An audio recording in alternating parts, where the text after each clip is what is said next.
Well, and what's really interesting, I guess, even more as we discuss this, is like, I don't know, it almost in some ways forces us to confront our own assumptions about the genre. Because we're buried in 28 Days Later. We're going, oh, this is a zombie film. If you're bit, you're gone.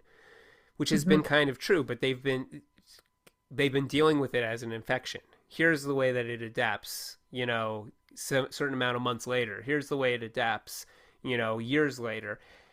And so that's fascinating too, because it's almost this meta thing where we as the audience have to come out of our own stupor or assumptions as well and go, oh, well, just because I think they're monsters, or just because the genre has taught me to expect these things, well, maybe I have to think about it another way. What if these people are more reachable than I have ever considered?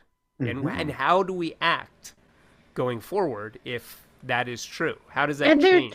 There's still a baby back in the little island community. Like, we didn't address I honestly thought we were going to be seeing a lot about the baby, too. I thought so, too. I thought in that family, the father, Aaron Taylor Johnson, we didn't see him at all. Yeah. It feels like the baby has to come back around into the formula, the mix of plot at some point, because that's a major development of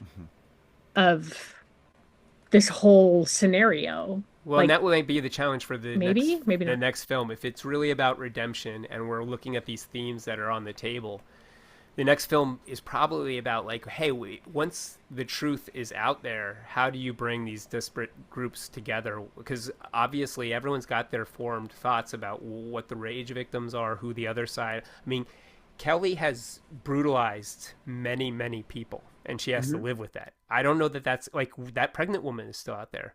Are we going to run into her and she's going to say, this person helped murder my family? I guess what I would wonder is, like, they have to propose, how do we fix the world?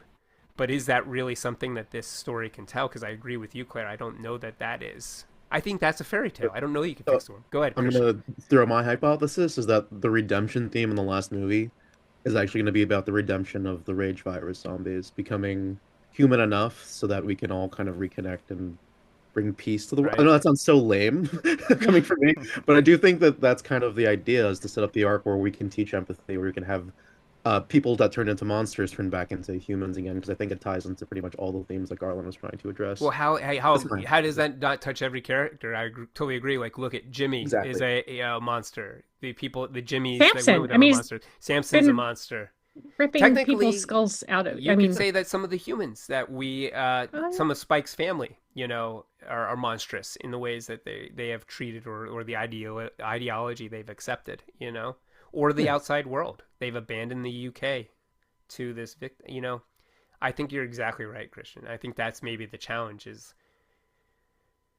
it's the exhaustion that you were talking about. It's like, all right, if the truth is we can turn monsters back into humans, how do we go through that process if it's exhausting and draining and difficult when it's easier to just kill monsters?